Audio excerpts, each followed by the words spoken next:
একে একে শেষ করেছি, সবার দেখা হইল শেষ। দেখতে দেখতে গুল্লায় গেল আমার সোনার বাংলাদেশ।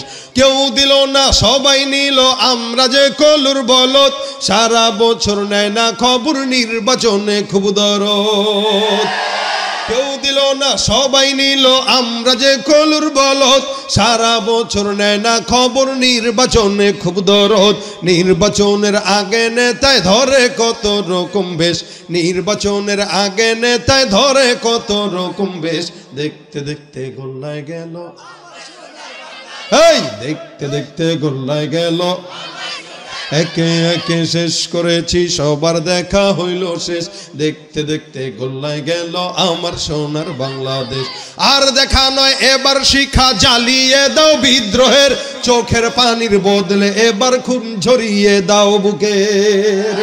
আর দেখা নয়, এবার শিখা জ্বালিয়ে দাও বিদ্রোহের, চোখের পানির বদলে এবার খুন ঝরিয়ে দাও বুকের। আবার জাগো বীর জনতা, ফিরে পেতে সেই সে দেশ। আবার জাগো বীর জনতা, ফিরে পেতে সেই সে দেশ। দেখতে দেখতে গোল্লায় গেল, দেখতে দেখতে গোল্লায় গেল আমার সোনার বাংলাদেশ। দেখতে দেখতে গোল্লায় গেল আমার সোনার বাংলাদেশ। ঠিক নেই? রাগ করছেন কেউ? ওই যে বললাম, রাগ করার মতো ক্ষমতা এখন আর কেউ নাই। যারা রাগ করতো তারা ক্ষমতায়ও নাই, আর যারা সম্ভাবনা আছে এরা ক্ষমতায় আসেই নাই। সুতরাং আমার দেশে আমি জনগণ, আমি সরকার, কথা কয় না ভাই? আল্লাহ পাক রব্বুল আলামিন আমাদেরকে দামি বানিয়েছেন ইনসান হওয়ার কারণে। এরকম দামি আল্লাহ পাক এই মাখলুকাতের মধ্যে কাউকে বানান নাই। মাখলুকাতের ভিতরে সবচেয়ে দামি ইনসান। এই ইনসান আল্লাহ পাকের গোলামি করার কারণেই দামি। যদি গোলামি না করে তাহলে ও গরু ছাগলের চেয়েও খারাপ, হায়াওয়ান জানোয়ারের চেয়েও খারাপ। কুকুর, বিলাই, ছাগল, হায়াওয়ান, জানোয়ার, চতুষ্পদ জন্তু আপনারা দেখেন, আল্লাহ পাক কখনো কখনো এই ইনসানকে এই জানোয়ারের চাইতেও অধম বলেছেন। কেন বলে? তার খাচ্চতের কারণে। মানে বাংলা ভাষায়, গ্রামগঞ্জের ভাষায় একটা কথা আছে, খাচ্চত খারাপ বা খাসলত খারাপ। অর্থাৎ তার চরিত্র খারাপ যখন হয় তখন ও দুনিয়ার সবচেয়ে নিকৃষ্ট জাতিতে পরিণত হয়। কুকুর একটু দাম থাকে, কিন্তু ওই মানুষের কোনো দাম থাকে না। আল্লাহ পাক আমাদেরকে এত দামি বানাইলেন, এরপরেও আমরা যদি আল্লাহ পাকের গোলামি না করি তাহলে গরু, ছাগল, কুকুর, বিড়াল, হায়াওয়ান, জানোয়ারের চেয়ে আমরা ভালো না খারাপ? খারাপ। এই জন্য আল্লাহ পাক যতদিন বাঁচবো তার গোলামি করারই তৌফিক দান করুক। কত মানুষ বাইরে দাঁড়ায় আছেন আপনারা, একটু ভিতরে চলে আসলে প্যান্ডেলটা কত সুন্দর লাগতো। আমি কথা বলতে আরো স্বাচ্ছন্দ্য বোধ করতাম। আসেন এ ভাই, আপনারা বসেন, এ বাবারা বসো। এই যে ফ্ল্যাশ গুলো জ্বালায় রাখছে, মোবাইল বন্ধ করেন, ফ্ল্যাশ নিবান, সবাই ভিতরে ঢুকেন। কই ভাই বসেন, আপনারা বসে যান, বসে যান। আমি আজকে আপনাদেরকে ওয়াজ তেমন বেশি শুনাইতে পারবো না, তবে যেটা শোনাবো এটা একটা দামি জিনিস। আমি এখান থেকে আসতেছিলাম আর ভাবতেছিলাম কি ওয়াজ করব, তো মাথায় হুট করে আসলো যে একটা ওয়াজ আপনাদেরকে করা যায়। যেহেতু আপনাদের আমাদের ভিতরে অনেক মানুষ আছেন যারা শয়তান জিন্নাতের আসরে জিন্দেগি শেষ হয়ে গেছে। আমাদের অনেক মায়েরা আছেন যারা জিন্নাতের মাধ্যমে নির্যাতিত।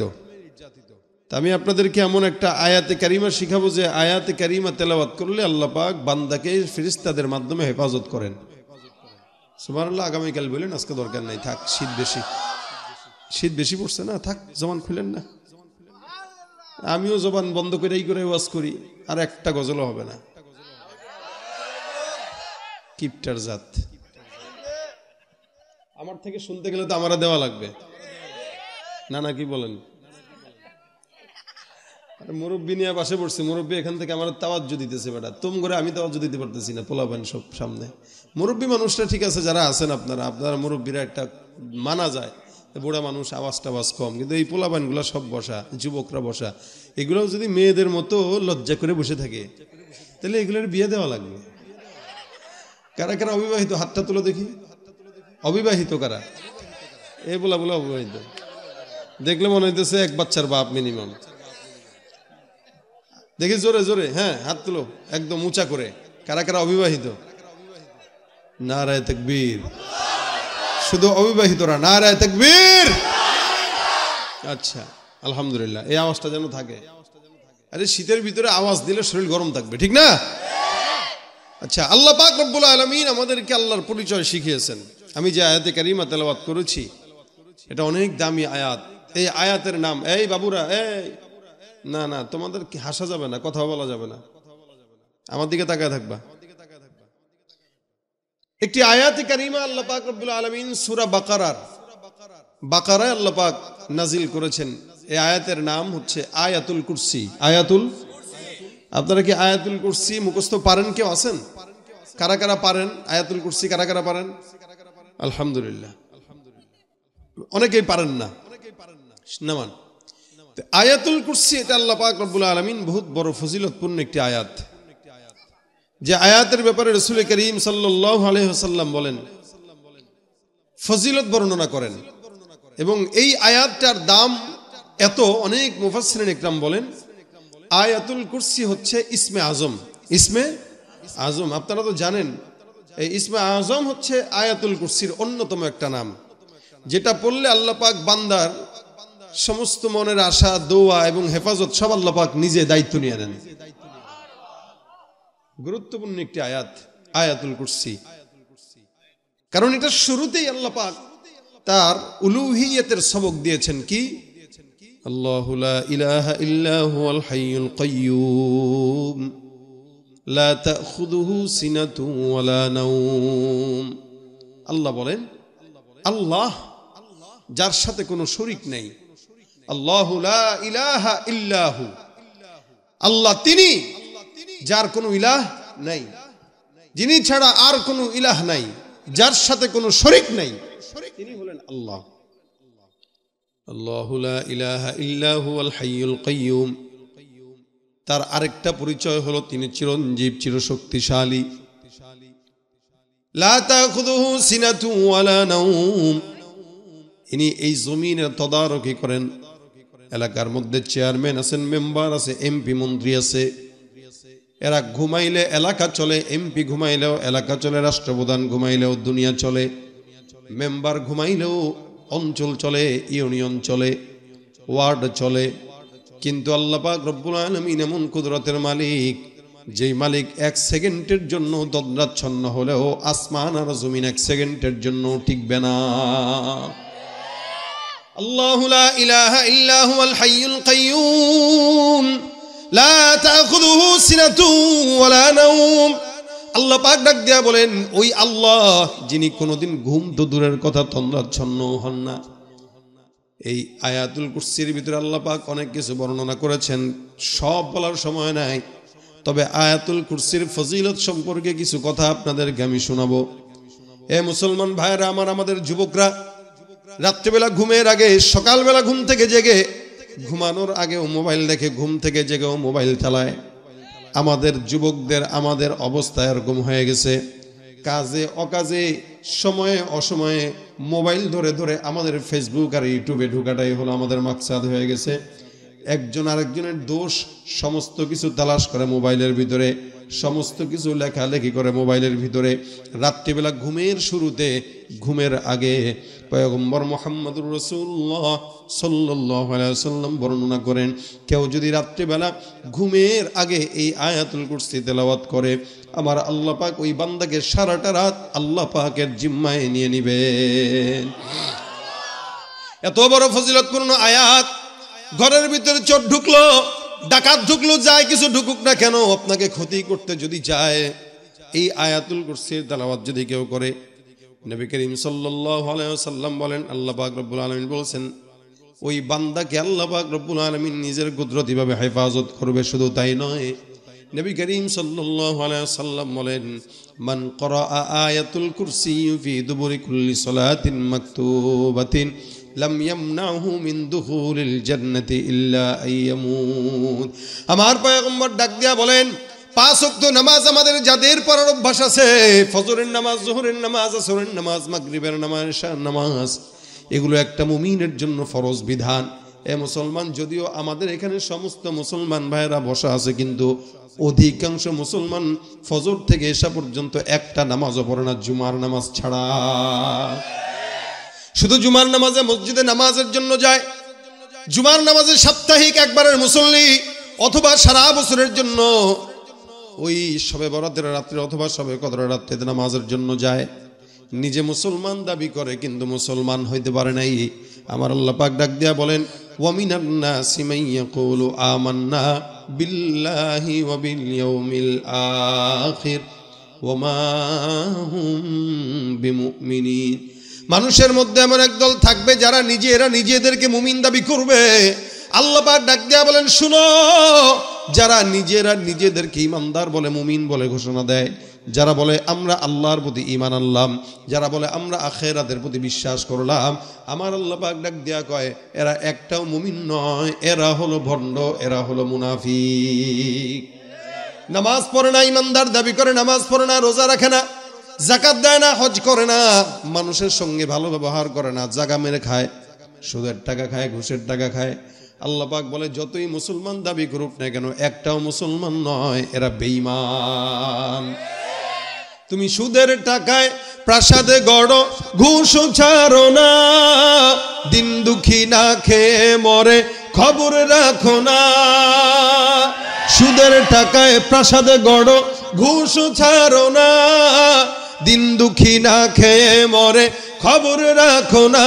তুমি ঘুষ খেয়ে অবিচার করো সাজিয়া প্রধান, তুমি ঘুষ খেয়ে অবিচার করো সাজিয়া প্রধান। তুমি কেমন মুসলমান, কেমন মুসলমান, নামাজের সাথে নাই পরিচয়, মানো না কোরআন, নামাজের সাথে নাই পরিচয়, মানো না কোরআন। কেমন মুসলমান তুমি, কেমন মুসলমান। মুসলমান দাবি করলে নামাজ দরকার আছে কিনা? কয় ওয়াক্ত? আরে আল্লাহ যদি 50 ওয়াক্ত দিত তাহলে বিপদ তো কত কঠিন ছিল হিসাব।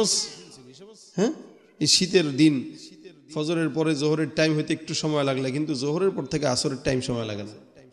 জোহরের পরে খানা খাইতে খেতে দেও মাছেরটা বেজে গেছে, আবার আসরের পরে হুট করে দেখি মাগরিব হয়ে গেছে, মাগরিবের পরে হুট করে দেখি এসে হয়ে গেছে।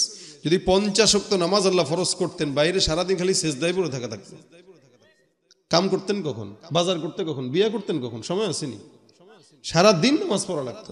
কিন্তু আল্লাহ পাক কত দয়ালু, আল্লাহ বলেন বান্দা 50 ওয়াক্ত আমি কমায়া 5 ওয়াক্ততে আনছি তোর রসুলের কারণে।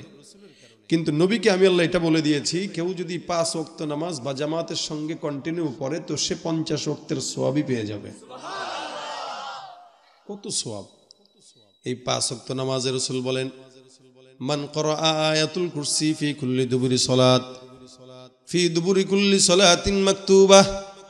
নবী আমার ডাক দিয়া বলেন, কেউ যদি 5 ওয়াক্ত নামাজের পরে এই আয়াতুল কুরসি পড়ে, ফজরের নামাজের পর একবার পড়বে, জোহরের নামাজের পর একবার পড়বে, আসরের নামাজের পর একবার পড়বে, মাগরিবের নামাজের পর একবার পড়বে, ঈশার নামাজের পর একবার পড়বে। রাসূল বলেন, কেউ যদি আয়াতুল কুরসিটা 5 ওয়াক্ত নামাজের পরে তেলাওয়াত করে, আমার আল্লাহ পাক রব্বুল আলামিন ওই বান্দাটাকে, আল্লাহ পাক কত বড় ফজিলতপূর্ণ কথা বলেন। রাসূল বলেন, লাম ইয়ামনাহু মিন দুখুলিল জান্নাতি ইল্লা আইয়ামুত। 5 ওয়াক্ত ফরজ নামাজের পরে কি কেউ যদি আয়াতুল কুরসি তেলাওয়াত করে, নবী আমার ডাক দিয়া বলেন ওই বান্দা ইন্তেকাল করবে। ইন্তেকাল ছাড়া আল্লাহর বান্দাকে জান্নাতে ঢোকার জন্য দুনিয়ার কোনো মানুষ আর নিষেধ করতে পারবে না। অর্থাৎ বান্দা ইন্তেকাল করতে দেরি, জান্নাত পেতে দেরি না। একমাত্র মৃত্যুটাই বান্দাকে নিষেধ করবে। নবী বলেন, মাল্লাম ইয়ামনাহু মিন দুখুলিল জান্নাতি ইল্লা আইয়ামুত। কেউ যদি আয়াতুল কুরসি তেলাওয়াত করে 5 ওয়াক্ত নামাজের পর, আল্লাহর নবী সাল্লাল্লাহু আলাইহি ওয়াসাল্লাম বলেন, মৃত্যু ছাড়া জান্নাতে প্রবেশ করতে কেউ তাকে বাধা দিতে পারবে না। তার মানে মরতে দেরি, জান্নাত পেতে দেরি নাই। সুবহানাল্লাহ! এত বড় ফজিলতপূর্ণ একটি আমল আয়াতুল কুরসির আমল। হাদিস শরীফে পয়গম্বর মুহাম্মদুর রাসূলুল্লাহ সাল্লাল্লাহু আলাইহি ওয়াসাল্লাম বর্ণনা করেন, এ নবীর উম্মতের দল, আবু হুরায়রা রাদিয়াল্লাহু তাআলা আনহুর একটা ঘটনা আবু হুরায়রা বলে, একবার নবী করিম সাল্লাল্লাহু আলাইহি ওয়াসাল্লাম আমাকে রমজান মাসের আগে সাদকাতুল ফিতর আর যাকাতের সমস্ত সম্পদগুলো আমার কাছে পয়গম্বর রাখতে দিলেন। রমজানে মানুষ যাকাত দেয়, সাদকাতুল ফিতর দেয়, এগুলোর জন্য আল্লাহর নবী আমাকে দায়িত্ব দেয়, এ আবু হুরায়রা, এই যে তোমার কাছে সম্পদ দেওয়া হলো, সম্পদগুলো তুমি সুন্দর করে ভাগ বন্টন করে নিজের কাছে রাখবা। যখন কোনো মানুষ আসবে হকদার যারা, তাদের কাছে এই সম্পদ পৌঁছে দেওয়া হবে। তার মানে এই সম্পদটা আবু হুরায়রার কাছে পয়গম্বর কি দিয়েছেন? আমানত দিয়েছেন। কি দিয়েছেন? আমানতটা অনেক কঠিন জিনিস। আমানতদারিতা সবাই রাখতে পারে না। কেউ যদি আমানতদারিতা রাখতে না পারে, ওই ব্যক্তিটার এমপি, মন্ত্রী, চেয়ারম্যান, মেম্বার হওয়ার কোনো যোগ্যতা রাখে না। কারণ এই এমপি, মন্ত্রী, চেয়ারম্যান, মেম্বারের কাছে আপনার আমার সম্পদগুলো কিন্তু আমানত থাকে। কিন্তু এই দেশের 100-র মধ্যে 90 থেকে 95% নেতারাই আমাদের আমানতের সম্পদটাকে তারা বিদেশে ঘরবাড়ি বানানোর জন্য পাঠায়া দেয়। যতগুলা চোর আমাদের দেশ থেকে পলাইছে, সবগুলা চোরের বাড়িঘর ছিল, সব সেকেন্ড হোম মালয়েশিয়ায়, সেকেন্ড হোম আমেরিকায়, সেকেন্ড হোম ওই সিঙ্গাপুরে, সেকেন্ড হোম বানাইছে কানাডায়, লন্ডনে। এই কার টাকা? তার বাপের টাকা, আমাদের টাকা, জনগণের টাকা চুরি করে করে বিদেশে পাচার করে। এ মুসলমান, এই সমস্ত চোর, বাটপার, সন্ত্রাসদের জন্য জনগণের সেবক হওয়ার যোগ্যতা আল্লাহ দেয় নাই। যার নিজের কোনো কন্ট্রোল নাই ইনসাফের প্রতি, ও আবার কিসের নেতা হয়? ভাইরা আমার, খুব বুঝবেন, আমানতদারিতা অনেক বড় ইসলামের একটা সাবজেক্ট। আমানতদারিতা যার নাই, তার ঈমান নাই। আবু হুরায়রা রাদিয়াল্লাহু তাআলা আনহু এত বিশাল বড় একজন সাহাবী, যেই সাহাবীটাকে বলা হয় হাদিস শরীফের মধ্যে, হাদিসের মধ্যে অধিকাংশ হাদিস, সবচেয়ে বেশি হাদিস বর্ণনাকারী সাহাবী আবু হুরায়রা। 5000-এর অধিক হাদিস বর্ণনাকারী সাহাবী আবু হুরায়রা। উনি বলেন, নবী করিম সাল্লাল্লাহু আলাইহি সাল্লাম আমাকে এই যে সমস্ত জনগণের সাদাকা ফিতরের মালগুলো রক্ষণ করার জন্য আমার কাছে দিলেন। আমি রাত্রেবেলা সম্পদগুলো রক্ষণাবেক্ষণের দায়িত্ব নিলাম। হঠাৎ করে আমি টের পেলাম আমার ঘরের মধ্যে একটা চোর ঢুকলো। যেই চোরটা যাকাতের সম্পদ থেকে, সাদকাতুল ফিতরের সম্পদ থেকে চুরি করার জন্য আমার ঘরে ঢুকছে। সাহাবী দেখে চোর ঢুকে গেল ঘরের ভিতরে। আমি ওই চোরকে জিজ্ঞাসা করলাম, এই, সাথে সাথে হাতটা ধরে বললাম, ভাই, তুমি আমার ঘরে কেন তুমি ঢুকলা? ঢুকছো তো ঢুকছো, ভালো কথা, না বলে জনগণের টাকাগুলো, জনগণের সম্পদগুলো, জনগণের খেজুরগুলো তুমি তোমার ব্যাগের মধ্যে ভরতেছো। তার মানে তুমি চোর। কিন্তু ওই চোরটা ডাক দেয়া কয়, আল্লাহর কসম, আমি চোর না, আমি অভাবের তাড়নায় আপনার ঘরে আসলাম। কারণ কি, আমার ঘরে বিবিও না খাওয়া, সন্তানও না খাওয়া, অনেক দিন হয়ে গেল আমার ঘরের মধ্যে কোনো আগুন জ্বলে না। যার কারণে উপায়ন্তর না পেয়ে মানুষের কাছে চাইতেও পারি না, চাইতে পারতে আজকে বাধ্য হয়ে আপনার ঘরের মধ্যে ঢুকলাম কিছু জিনিস নেওয়ার জন্য। দয়া করে আমাকে ছেড়ে দেন।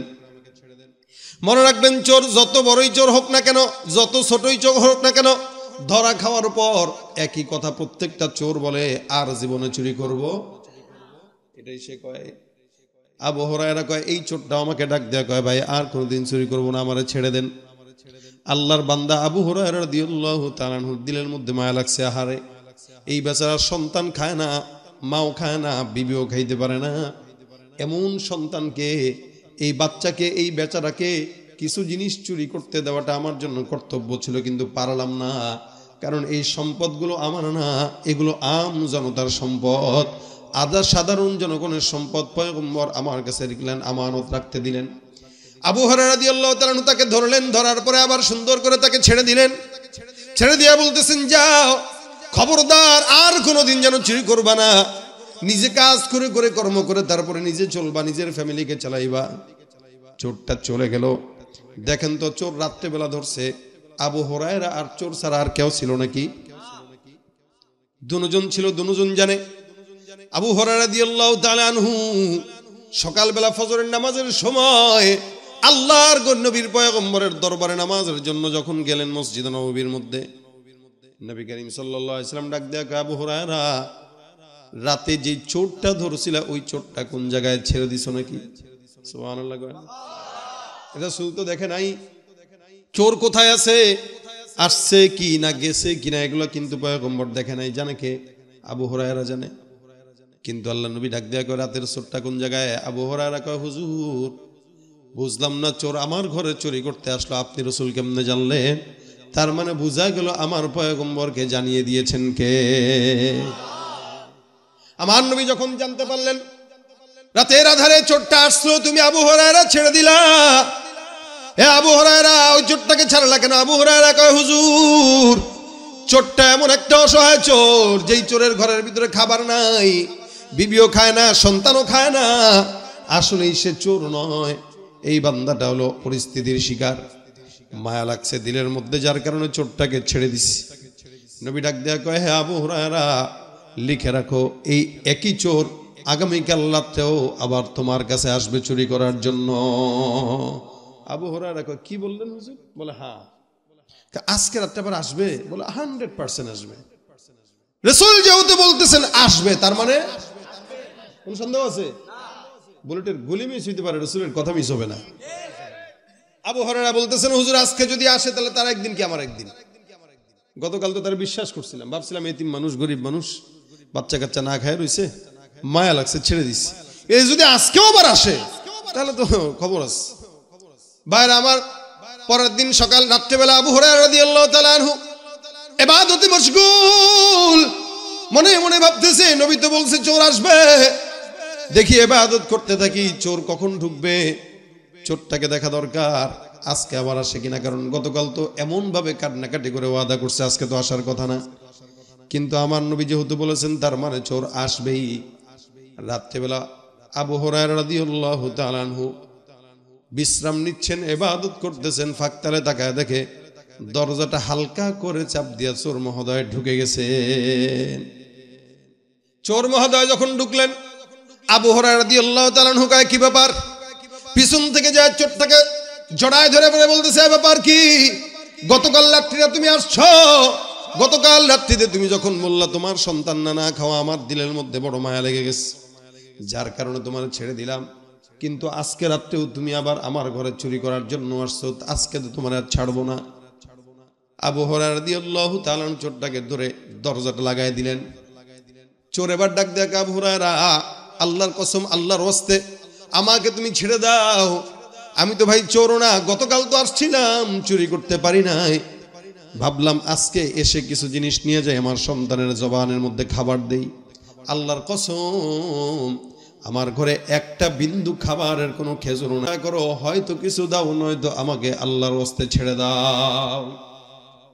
চোর মহোদয় এবার বারবার খালি তেরিবেরি করে আমার ছেড়ে দেওয়ার জন্য, কিন্তু আবু হুরায়রা কয় না না, গতকাল তুমি আসছো, সুন্দর করে বিদায় হয়েছ, নবী আমার বলেছেন তুমি আসবা, আল্লাহর নবীর কথা সত্য, তুমি আবার আসছো, তার মানে তোমাকে আজকে পয়গম্বরের দরজায় নেওয়া লাগবে। যখন রাসূলের সামনে নিবে, চোর শুনল চোরের গলা শুকায় গেছে, কারণ চোরও জানে নবীর কাছে গেলে ইসলামের শরীয়তের আইন পাশ হয়ে যাবে, হাত কাটা ছাড়া উপায় নাই। আমাদের এই দেশটা শান্তির দেশ যদি হতো, ইসলামের আইন যদি থাকতো, যত নেতা কর্মীরা অতীতে চুরি করে গেছে একটারও বডির মধ্যে হাত থাকতো না, চুরির অপরাধে তাদের হাত কেটে দেওয়া হতো। ইসলাম বলে ওয়াস-সারিকু ওয়াস-সারিকাতু ফাকতউ আইদিয়াহুমা জাযাআম বিমা কাসাবা নাকালাম মিনাল্লাহ। চোর যদি চুরি করে, আল্লাহ পাক রব্বুল আলামিন বলে ইসলামের আইন হলো চোর চুরি করবে, বান্দা তার হাতটা কেটে দাও, প্রথমে একটা কাটবা, তারপরে আরেকটা কাটবা। কিন্তু আমাদের দেশে এই যে গ্রামগঞ্জে তাকায় দেখবেন, ছোট ছোট পকেট মার যখন ধরা খায়, এলাকার বাজারের মানুষরা ধরে ধরে মারতে মারতে একদম তেনা বানায় দেয়। কিন্তু এই সমাজের কোটি কোটি কোটি কোটি টাকা যারা চুরি করে বিদেশে পাচার করে, এই বড় বড় চোরদেরকে দেখলে ঠিকই সালাম দেয়। ছোট চোরকে দেখলে পিডায়, বড় চোরকে দেখলে, ছোট চোরকে দেখলে চোরের ঘরে চোর আইছে, আর বড় চোরকে দেখলে স্যার আসসালামু আলাইকুম স্যার, স্যার গো বিপদে পড়ছি স্যার, ও স্যার, আরে এই স্যারে কি রে, ছোট চোরগুলো পিডা, স্যার আমি এত বড় চোর, আমার স্যার স্যার গোস কেন? তো উচিত ছিল যে ছোট চোর তাকে ছেড়ে দিয়ে যে বড় চোর আগে এগুলো ধরা, কারণ বড় চোর একটারও ধরবেন, এটার সাথে কান ধরলে যেরকম মাথা আসে, এই বড় চোরের সাথে আরো 100টা চোর এমনি চলে আসবে। চোর যেই হোক না কেন, নবী বলেন আরে ফাতেমাও যদি চুরি করতো, আমি রাসূল ফাতেমার হাত কেটে দিতাম। নবী বলতেছেন ফাতেমাও যদি চুরি করতো আমি পয়গম্বর ফাতেমার হাত কাটতাম। সেখানে আপনি আমি সদরুদ্দিনরা বড় বড় চোরদেরকে দেখলে সালাম দেই, যার কারণে এই বাংলাদেশ চোর মুক্ত এখনো হইতে পারে নাই। কথা কয় না? এই বাংলাদেশে এখনো চোররা আছে না নাই? জোরে কয়। ওরা হলো দেশের লাগি মহামারীর মতন, ফাইলে কলম ঠেকাইয়া চালায় শুধুই নির্যাতন। ঘুষের টাকায় ওদের ভুড়ি, ঘুষের টাকায় ওদের ভুড়ি করে যে টান টান। ওরা শিক্ষিত শয়তান, ওরা শিক্ষিত শয়তান, ওরা শিক্ষিত শয়তান। ঠিক কিনা? এই জন্য ছোট চোরে যেমন তেমন বড় চোর গুলো ধরা দরকার। চোর তো চোরই। আবু হুরায়রা বারবার যখন চোর বারবার ডাক দিয়া বলে, আবু হুরায়রা আমার আল্লাহর রাস্তায় মাফ করে দাও, আর জিন্দেগিতে কোনোদিন চুরি করব না। কান ধরলাম। আবু হুরায়রার দিলে মায়া লেগে গেছে। আরে চোর বেচারা কেমনে কান্দতেছে। ভাই ঠিক আছে, কান্দিস না, যা ছেড়ে দিছে আদর করে। রাসূল সাল্লাল্লাহু আলাইহি ওয়াসাল্লাম পরের দিন ফজরের নামাজে যখন মসজিদে নববীর মধ্যে যায়, আল্লাহর নবী ডাক দিয়া আবু হুরায়রা কই, গতকাল রাত্রে কি চোর আসে নাই? আবু হুরায়রা কয় হুজুর চোর আসছে। রাসূল সাল্লাল্লাহু আলাইহি ওয়াসাল্লাম কয় যদি চোর আসে তাহলে চোর কোথায়? আবু হুরায়রা কয় হুজুর চোর গতকাল যেভাবে আমার কাছে ক্ষমা চাইছিল কান্নাকাটি করে করে, আজকেও এই ক্ষমা চাওয়ার কারণে আমি তারে ছেড়ে দিছি, মায়া লেগে গেছে। বলছে আল্লাহর কসম খায়া আর কোনোদিন চুরি করতে আসবে না। নবী ডাক দেয়া কয় আবু হুরায়রা মনে রাখো ওই চোরটা আজকে রাত্রেও আবার তোমার দরবারে আসবে। আবু হুরায়রা কয় যদি আজকে রাত্রে আসে ওরে বাইন্দা ফিডাইয়া কি করা লাগে ওটা পরে দেখতেছ। দুইবার আসছে আমি কিছু বলি নাই, তৃতীয়বার যদি আসে ছাড়াছাড়ি নাই। আবু হুরায়রা রাদিয়াল্লাহু তাআলা আবার তৃতীয় দিন ঘরের মধ্যে বসা। আবু হুরায়রা রাদিয়াল্লাহু তাআলা সুন্দর করে ইবাদত করে বিশ্রাম নেয়। একটু শুইলেন পিঠ লাগায়া, হঠাৎ করে ঘরের মধ্যে চোর মহোদয় আবার ঢুকে গেছে। কোনটা? বলে গতকালের দুইটাই, ওই একটাই। গত 2 দিন যে আসছিল ওই আজকে আবার আসলো। নবী করিম সাল্লাল্লাহু আলাইহি ওয়াসাল্লামের কথা সত্য, ওই চোরটাও সুন্দর করে ঘরে ঢুকে গেছে। আবু হুরায়রা ডাক দেয়া কয় কি ব্যাপার, আজকে যদি আসে তাহলে বাঁধবো, এই কারণে আগের থেকেই প্রস্তুত ছিল। সুন্দর করে দড়ি টড়ি নিয়ে আবু হুরায়রা রাদিয়াল্লাহু তাআলা ইয়ার চোর মহোদয় ঢুকলেন। আবু হুরায়রা ঝাপকি দিয়া সুন্দর করে ধরে চোরের হাত পাও বাঁধা শুরু করে দিলেন। বেঁধে টেঁধে ডাক দেয়া কয় আজকে তোরে পাইছি, এই যে বাঁধছি আজকে হাত, নবীর রওজা ছাড়া আজকে আর কোনো জায়গায় যাবে না। তুই আজকে নবীর সাথে দেখা হবে, রাসূল বিচার করবে, তারপরে তোর ছাড়া হবে। বিচার করবে কে? নবী সাল্লাল্লাহু আলাইহি ওয়াসাল্লাম। নবী করিম সাল্লাল্লাহু আলাইহি ওয়াসাল্লামের দরবারে যাওয়া লাগবে, প্রস্তুত হও। চোর বুঝে গেছে আজকে আর আমার ছাড়াছাড়ি নাই। সুতরাং কি করা যায়, কি করা যায়? আবার চোর যখন সুন্দর করে রশি দিয়া বেঁধে আবু হুরায়রা ধরে রাখছে, চোর এবার কিছুক্ষণ পর ডাক দেয়া ও হুরায়রা বল কিস, আল্লাহর রাস্তায় আমার মাফ করে দে বাইরে, মায় খায় না, বাবায় খায় না, পোলায় খায় না। আবু হুরায়রা কয় পারলে নতুন কোনো কথা থাকলে ক, পুরান কথা বাদ দে। গত 2 রাত্রে আমি তোরে পুরান কথা শুনে শুনে ছাড়ছি, আজকে তো পুরান কথা মুড়ি ভিজবে না। চোর ডাক দেয়া কয় আবু হুরায়রা সত্যি তুমি আমার বিশ্বাস করো, আমি আসলে এই চোর না, সাধারণ মানুষ। চুরি করার জন্য আমার মন চায় না, কিন্তু আমি বাধ্য হইছি। আবু হুরায়রা কয় শুনতাম না, কানে তুলা দিয়ে রাখছি, যাই কবি কোনো লাভ নাই। এবার চোর চিন্তা করলো এই কথা দিয়ে তো যেহেতু মুড়ি ভেজে না, এখন জিনিস পাল্টানো দরকার। এই দরজার সঙ্গে হেলান দিয়া আবু হুরায়রাকে ডাক দেয়া বলে হে আবু হুরায়রা, আমি তোমাকে এমন একটা কোরআনের আয়াত শিখাবো যেই কোরআনের আয়াতটা তুমি জানো না এর ফজিলতটা কি।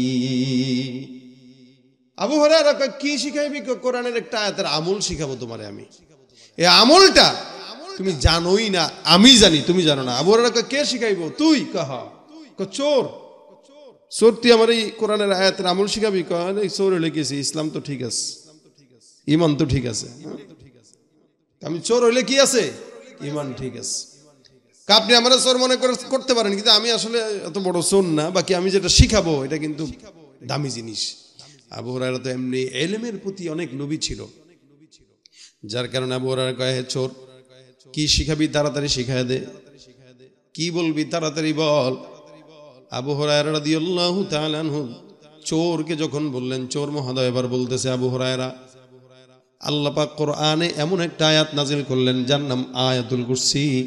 এই আয়াতুল কুরসি যদি কোনো বান্দা রাত্রিবেলা ঘুমানোর আগে তেলাওয়াত করে, আমার আল্লাহ পাক ওই দিন সকাল পর্যন্ত সকল প্রকার জিন্নাত শয়তান থেকে আল্লাহ পাক বান্দাকে হেফাজত করবে। আবার রাত্রিবেলা যদি তেলাওয়াত, সকালবেলা যদি তেলাওয়াত করে, সকাল থেকে রাত্রি পর্যন্ত আল্লাহ পাক রব্বুল আলামিন বান্দাকে হেফাজত করবে। আবু হুরায়রা সত্যি বলছে? বলে হ। আবু হুরায়রা, যা, তোর কাছ থেকে একটা জিনিস যেহেতু শিখলাম, এইটার উসিলায় আমি তোকে আজকের জন্য মুক্ত করে দিলাম। চোর ধৈরাও আবার কি করছেন? কিসের কারণে? এলেম শিখছেন। এলেম শিখছেন এই কারণে। চোর এলেম শিখাইছে না, তার মানে চোর ও তার ওস্তাদ, এরকম একটা হালত আর কি।